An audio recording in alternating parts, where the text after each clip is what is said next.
On Sunday morning, October 27th, 2024, my son called to tell me he'd gotten engaged the night before.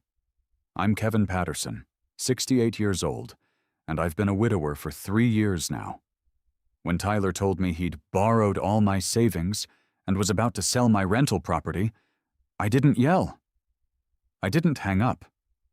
I just sat there in my kitchen, looking out at the backyard where my late wife used to grow roses, and I started laughing. Not because anything was funny, because my boy had no idea what he'd just stepped into. Let me back up. My name is Kevin James Patterson. Born July 15th, 1956, in Toledo, Ohio. Served 2 years in the Army right after high school, came back and worked construction for 42 years. Started as a laborer, worked my way up to foreman, retired with a decent pension and some savings. Been married to Linda Patterson for 39 years before cancer took her in February 2021. She was 64. I was 65. Tyler was 31 at the time. People see a quiet old guy who lives alone in a paid-off house, drives a 10-year-old pickup, and keeps to himself mostly. They figure I'm just another retiree trying to stretch his pension. What they don't see is that I spent 4 decades reading contracts, managing budgets, and dealing with guys who'd steal the copper out of your walls if you weren't watching. Construction taught me to document everything, keep receipts, and never trust handshake deals. Army taught me to plan ahead and watch your six. Old habits die hard. After Linda passed, I went through that adjustment period you hear about, learning to cook for one, doing my own laundry, figuring out which bills she used to handle. Tyler helped some, which I appreciated. But by summer 2024, I was getting my rhythm back. Had my routines, my neighbors to check on me, my Wednesday poker game with the guys from the job sites. That's when Tyler started coming around more often. At first I thought it was just him being a good son, you know? We'd sit on my back porch drinking beer, talking about work, life, whatever. He seemed genuinely interested in how I was managing everything alone. One evening in June, after we'd finished off a couple of Budweisers, he brought up my finances. "Dad, I've been thinking. You're handling all this stuff by yourself now. Bills, insurance, that rental property on Elm Street. What if something happened to you? What if you forgot to pay something important?" I looked at him over my beer. "Son, I'm 68, not 88. My mind's plenty sharp. I know that. But Mom used to help with the paperwork, right? All those years she handled the household stuff while you focused on work. I'm just saying, let me take some of that load off. I work in insurance. I understand this financial stuff better than most people." That hit me where it hurt. Linda had handled a lot of the household management, not because I couldn't, but because we'd divided things up that way over 39 years of marriage. She did the books, I fixed everything that broke. Now I was doing both jobs, and some days it felt overwhelming. Tyler seemed sincere about wanting to help. He worked for Midwest Insurance Services, had his own apartment, seemed to be doing okay for himself financially, and he was my only kid. My only family left, really. "What exactly are you thinking?" I asked. "Just let me help with the day-to-day stuff. Set up online banking, make sure bills get paid automatically, handle the routine maintenance calls for the rental property. You shouldn't have to worry about whether the water heater got serviced or if the insurance premium got paid on time." Made sense. So I gave him access to my checking account. The one with about $3,500 for monthly expenses, utilities, groceries, gas money, that kind of thing. Not my savings account with $89,000, and definitely not my investment account with another $45,000. Just the checking account for regular bills. Tyler seemed genuinely relieved when I handed him the account information. "Thanks, Dad. This really helps me sleep better at night, knowing you've got backup if something comes up." For a couple months, it worked fine. Tyler would call once a week to let me know what bills had come in, what he'd paid, how much was left in the account. He even caught a duplicate charge from the electric company that I might have missed. I started thinking maybe this wasn't such a bad arrangement after all. Then, in August, Tyler brought his girlfriend over for Sunday dinner. Amanda Brooks, 29 years old, worked in real estate for some outfit downtown. Pretty girl with sharp green eyes, and one of those smiles that didn't quite reach her eyes. She was polite enough, complimented Linda's old china pattern and my pot roast recipe. But there was something about the way she looked around my house that reminded me of contractors pricing a job. Her eyes moved from room to room, like she was calculating square footage, noting the hardwood floors Linda and I had refinished ourselves, the kitchen we'd remodeled back in 2018. "This is such a lovely home, Kevin," she said over dinner. "Houses in this neighborhood, they must be worth quite a bit now. What do you think, $400,000? Maybe more?" "Haven't had it appraised recently," I said, not comfortable discussing my property values with someone I'd just met. "Amanda's really good with market analysis," Tyler jumped in. "She's been helping me understand real estate as an investment strategy. Did you know house prices in our area have gone up 35% since 2020? "Is that right?" I said, keeping my voice neutral. After dinner, I was in the kitchen washing dishes when I heard Amanda on her phone in the living room. The walls in my 1970s ranch house are thin, and voices carry. "Yeah, he's definitely got money. The house alone is worth at least $400,000, and Tyler says there's savings too. All from construction work and the army pension. When the old man goes, Tyler gets everything." I stopped scrubbing the pot I was holding. "Old man. When I go." Tyler's voice came next, lower but urgent. "Amanda, keep it down. He might hear you." "Sorry, baby, I'm just excited about our future together. Once we're engaged, we can start making real plans." I should have confronted them right then. Should have told Tyler exactly what I thought about his girlfriend discussing my death and assets like I was already in the ground. But he was my son, and I'd been alone for 3 years now. Maybe I was reading too much into an innocent conversation about real estate markets. That was my first mistake. 3 weeks after that dinner, Tyler started pushing harder. He'd call me 2 or 3 times a week, always with some new reason why I needed to update my paperwork. "Dad, your insurance beneficiaries need to be current. What if something happened and the money got tied up in probate for years?" "Tyler, I updated everything after your mother passed. It's all current." "But are you sure? Insurance companies change their requirements all the time.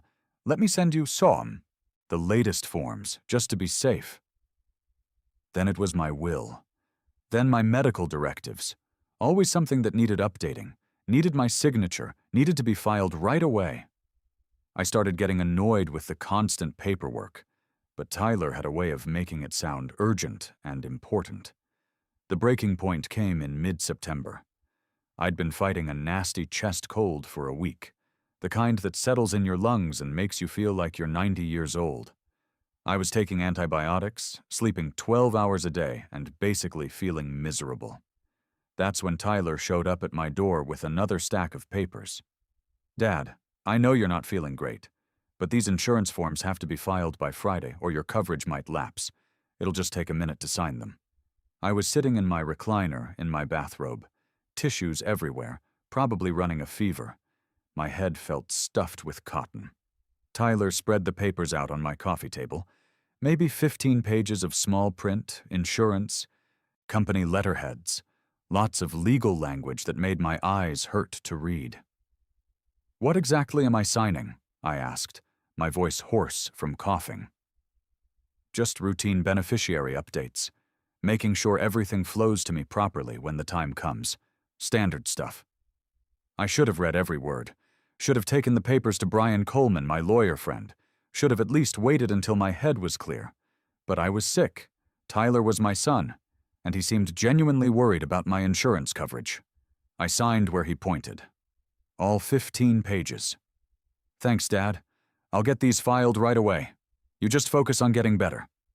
2 weeks later, when I was finally feeling human again, something nagged at me about those papers. I called Midwest Insurance Services, and asked to speak with Tyler. "I'm sorry, Mr. Patterson, but Tyler hasn't worked here for about 6 months now. He's with some other company, I think." 6 months. Tyler had been unemployed for 6 months, and never mentioned it. Although, those conversations about his work in insurance, all that expertise he claimed to have, lies. I should have called him immediately, should have demanded to know what I'd really signed while I was sick. But part of me was afraid of the answer. And Tyler was still calling regularly, still helping with the bills, still seeming like the responsible son I'd raised. October crept along normally. My cold cleared up completely. The leaves turned beautiful colors in my yard. I was planning to rake them the weekend of October 26th. Maybe get the house winterized for the cold months ahead. Sunday morning, October 27th, I followed my usual routine. Coffee first, then checking my accounts online while reading the news. Just my weekly financial review, making sure everything looked normal. I logged into my credit union account. Checking account, $847. That seemed low, but maybe Tyler had paid some big bills. Then I checked my savings account. Balance, $1,200. I stared at the screen. My savings. Account had held $89,000 2 weeks ago. I clicked on the transaction history with hands that were starting to shake. October 23rd. Transfer to Tyler James Patterson, $30,000. October 25th. Transfer to Tyler James Patterson, $35,000. October 26th. Transfer to Tyler James Patterson, $24,000. 3 transfers over 4 days. My life savings? Gone. My phone started ringing before I could even process what I was looking at. Tyler's name on the caller ID. "Hey Dad, great news. Amanda and I got engaged last night. We're planning a small ceremony next month, maybe at the country club. Nothing too fancy, just family and close friends." My throat felt like I'd swallowed sand. "Tyler." My voice came out steady, which surprised me. "My savings account." A pause. Not long, maybe 2 seconds, but long enough for me to know he'd been expecting this call. "Oh, that. Yeah, I needed the money for our down payment on a condo. Don't worry about it, Dad. You've got your pension and Social Security. You'll be fine on that." "You took $89,000. Dad, technically I had authorization. Those insurance papers you signed a few weeks back, they included power of attorney documents. You gave me legal access to your accounts." The room was spinning. Those papers I'd signed while I was sick, barely able to think straight. "I was barely conscious when I signed those. I had a fever, Tyler." "That's not how the bank sees it. The documents were properly notarized, everything was legal. Look, I'm your son. Everything you have comes to me eventually anyway. Amanda and I are just getting started on our life together, and we needed the money now." I was having trouble breathing. "What about my rental property?" Another pause, longer this time. "Actually, I listed that yesterday. 1,247 Oak Street.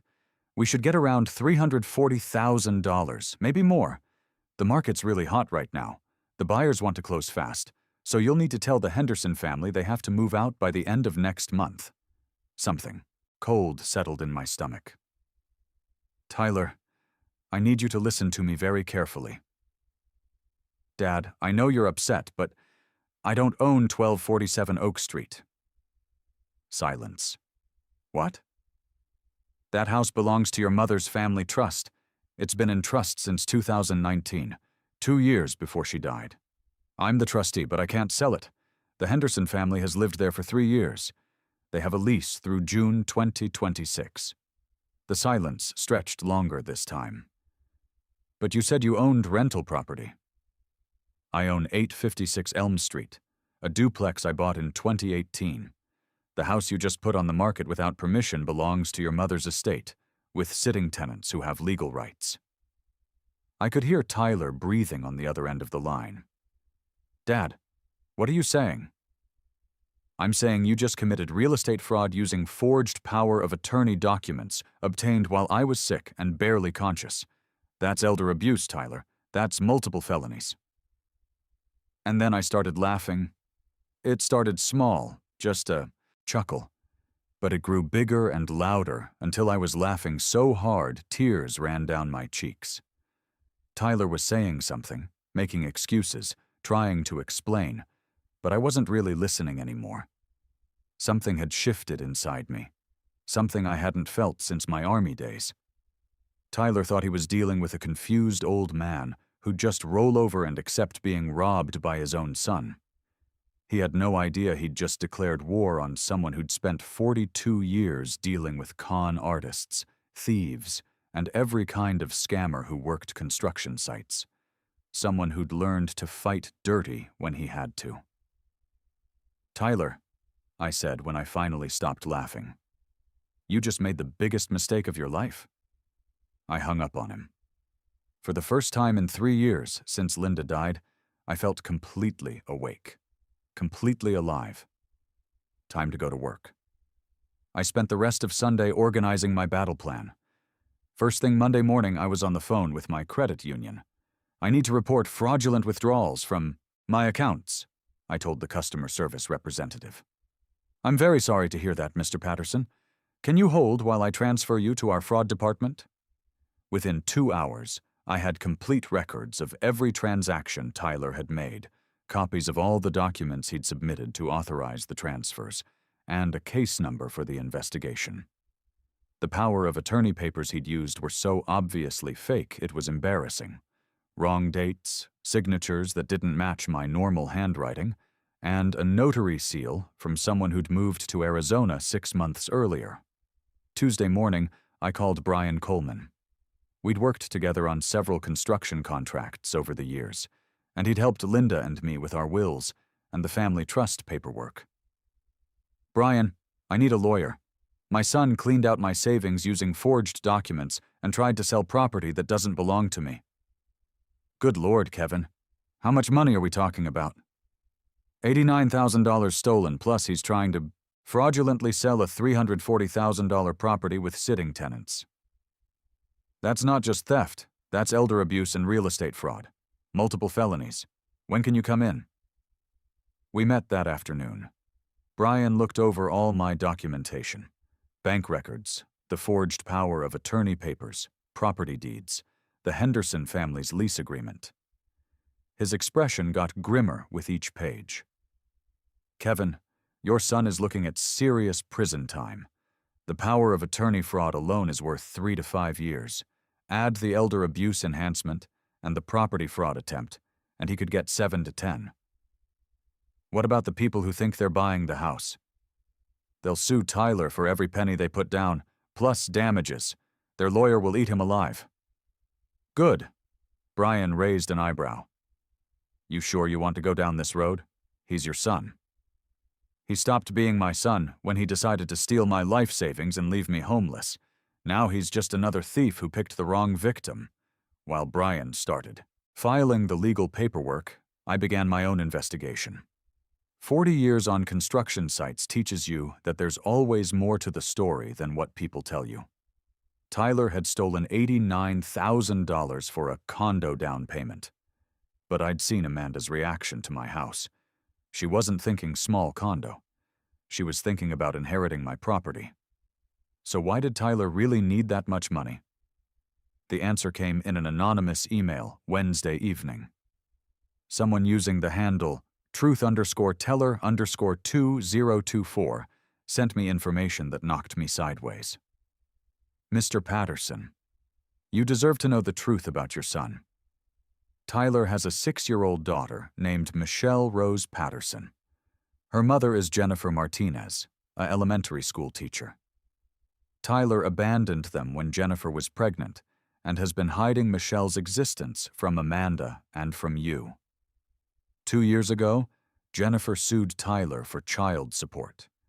The court ordered him to pay $47,000 in back support plus $1,200 monthly going forward. Your stolen money went to pay off his child support debt, not to any condo down payment. Michelle deserves better. So do you." a concerned friend. I sat staring at my computer screen for 10 minutes.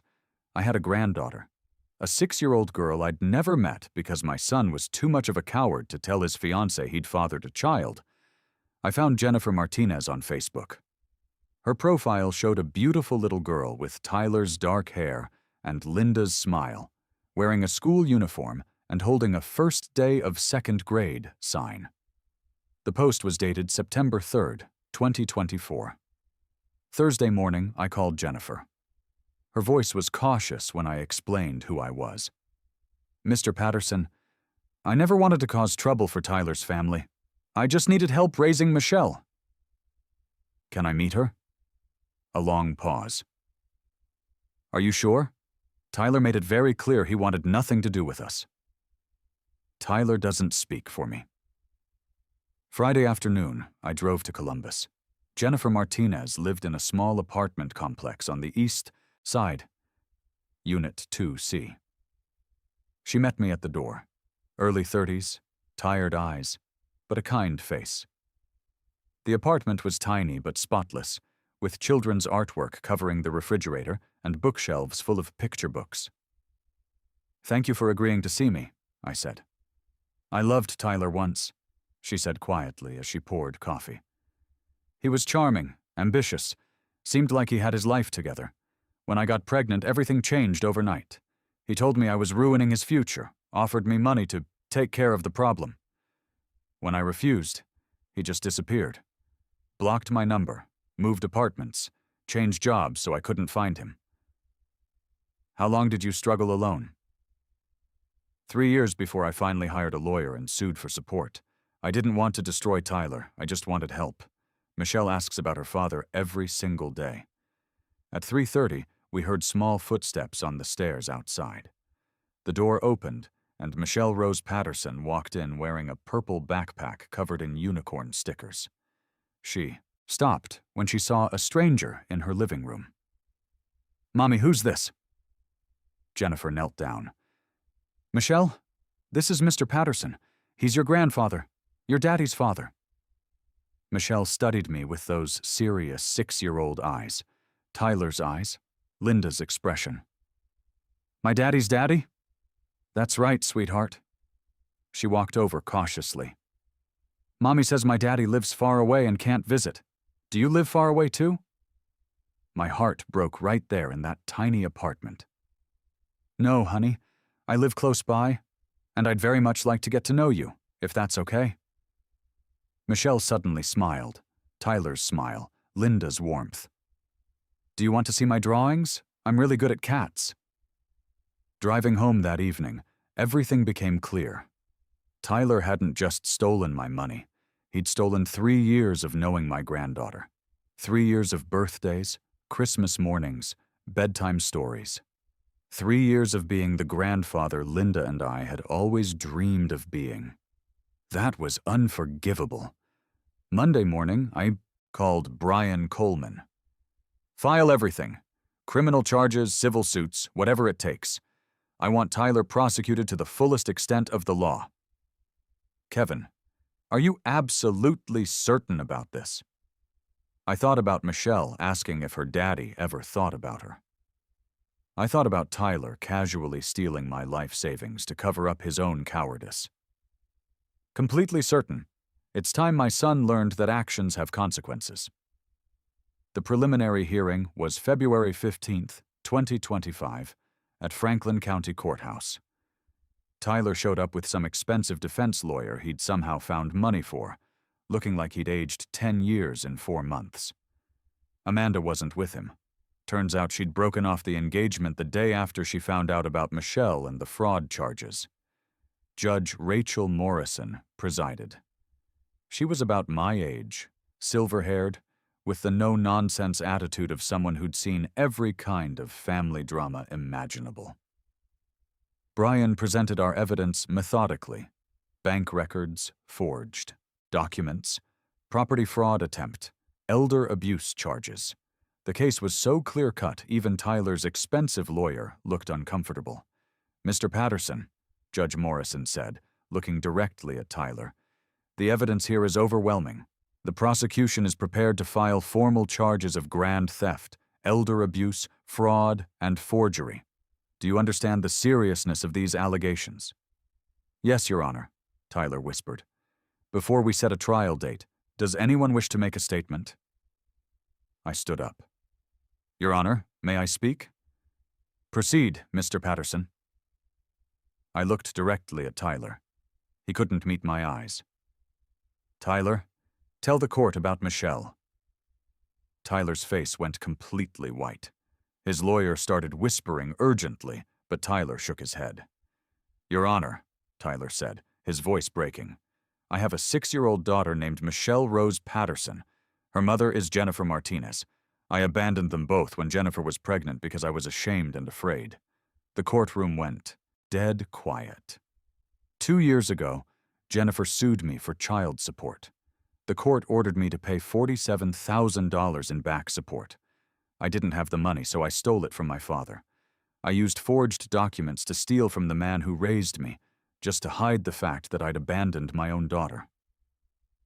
Tyler finally looked at me, tears streaming down his face. "I'm a coward and a thief. I don't deserve mercy from this court, and I don't deserve forgiveness from my father or my daughter." Judge Morrison studied Tyler for a long moment. "We'll recess for 30 minutes while you discuss a plea agreement with your attorney." During the break, I walked over to Tyler. He looked up at me with red, swollen eyes. "Dad, I'm so sorry.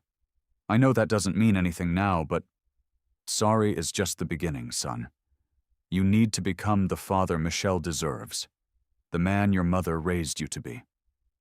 "How? How do I fix something this broken?" "You start by accepting the consequences, all of them. And then you spend every day after that trying to earn back what you threw away." The sentencing hearing was May 20th, 2025. This time Jennifer brought Michelle, who sat in the back row coloring in a princess book, while the adults talked about her father's future. Tyler pled guilty to all charges. Judge Morrison sentenced him to 18 months in county jail, plus 5 years probation. Full restitution of $89,000 plus interest, to be paid over 8 years. Most importantly, mandatory counseling and supervised visitation with Michelle after his release. "Mr. Patterson," the judge said to Tyler before they took him away, "I'm giving you something your father never got, a second chance. Don't waste it." That was 8 months ago. Tyler's been out for 2 months now, working as a bookkeeper for a small accounting firm. Not making big money, but honest work. He sees Michelle every other weekend, and he's been paying me back $850 a month religiously. More importantly, he's been sober, not just from alcohol, but from the lies and shortcuts that nearly destroyed our family. Last Sunday was Michelle's 7th birthday. We had the party in my backyard, right where Linda used to grow her roses.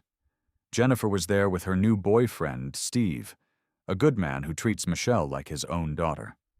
My neighbor Sarah brought a homemade cake. Even Brian Coleman stopped by with his wife. Tyler arrived with a carefully wrapped art set he'd saved up for over 2 months.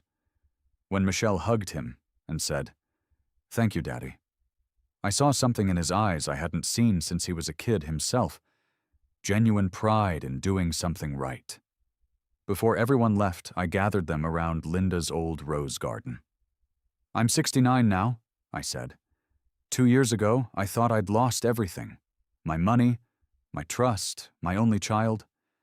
But what I actually lost was my illusions. I learned that love without boundaries isn't love. It's enabling. I learned that family doesn't mean accepting abuse. And I learned that sometimes you have to risk losing someone to save them. I looked at Tyler, who was helping Michelle pick up wrapping paper. Tyler used to be my son who stole from me. Now he's my son, who's earning back what he lost, one day at a time. Michelle used to be the granddaughter I didn't know existed. Now she's the light of my life. Michelle ran over and hugged my legs, getting frosting on my jeans. "I'm grateful not for the easy road, but for the hard one that taught me who I really am. Real strength isn't about never falling down. It's about getting back up, holding people accountable, and building something better from the broken pieces. Later that evening, after everyone had gone home, I got a text from Tyler. "Thank you for not giving up on me, Dad. I love you." I typed back, "I never gave up on you, son. I gave up on enabling you. There's a difference. I love you too." Tomorrow, Michelle starts 3rd grade. Tyler's taking her school shopping this weekend. His first back to school as a real father, instead of a stranger who abandoned her. I'm 69 years old, living on a pension in small-town Ohio. But I learned the most important lesson of my life. You're never too old to fight for what's right, never too old to demand better from the people you love, and never too old to discover that the family you thought you'd lost was just waiting for you to find the courage to save it. That's what real fathers do. We protect our families even when it means protecting them from themselves. And maybe, just maybe, that's what this old construction worker finally learned to do right.